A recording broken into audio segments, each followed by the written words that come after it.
आपण सध्या सेलगाव मध्ये आहोत आणि हे कापसाचं शेत आहे. आपण बघू शकतो हे गोदावरीचं सगळं काही पाणी आहे, पूर आलेला आहे, सगळी पूर परिस्थिती निर्माण झालेली आहे आणि त्यामुळे हे जे गाव आहे गावालगत पूर्ण पाणी आलेलं आहे. कापूस सगळा पाण्यामध्ये गेलेला आहे. जवळपास कमरा इतकं पाणी या कापसामध्ये आहे. भयंकर परिस्थिती पुराने निर्माण झाली. परवा दिवशी जायकवाडी धरणामधून 3 लाख क्युसेक्स पेक्षा जास्त म्हणजे आतापर्यंत इतिहासात पहिल्यांदाच एवढा विसर्ग करण्यात आलेला आहे आणि त्यामुळे प्रचंड गंभीर परिस्थिती पुराची या ठिकाणी निर्माण झालेली आहे. काही ग्रामस्थ आहेत, शेतकरी आहेत. काय परिस्थिती आहे सध्या? पूर आलाय गोदावरीला, तुमचं बाजूलाच गाव आहे. सध्या सांगायचं झालं तर परिस्थिती खूपच बिकट आहे. हे आपण बघू शकता. सगळं गोदामातेने अगदी एकदम असं रुद्ररूप घेतलेलं आहे. चौहू बाजूने अशी गंगा 3-3, 2-2, 2.5 किलोमीटर गंगा लांबलेली आहे.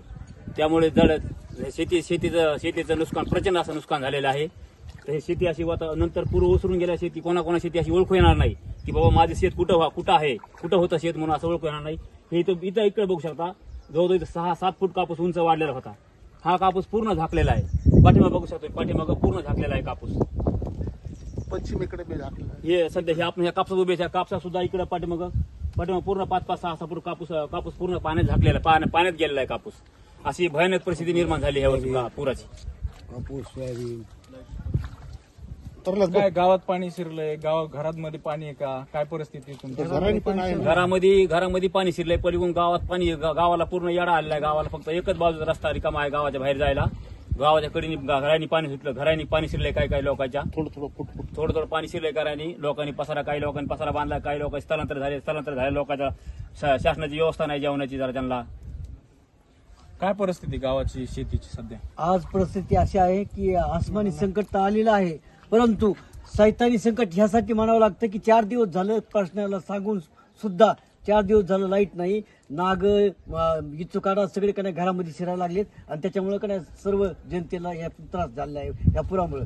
कारण गोदावरीचं पात्र संपूर्ण मर्यादा सोडून 1-1 किलोमीटर विस्तारित 2-2 किलोमीटर.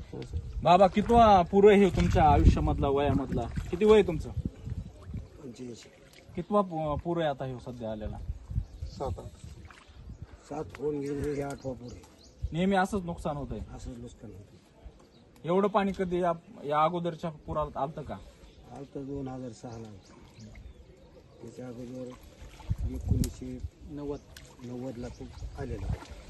आता आम्हाला हे मागची ते तसं सांगता येत नाही. आम्ही आपलं काय करीत असेल की मराठी महिन्याच्या ह्याच्यावर आम्ही आपलं बोलत असतो, ते आम्हाला माहिती नाही.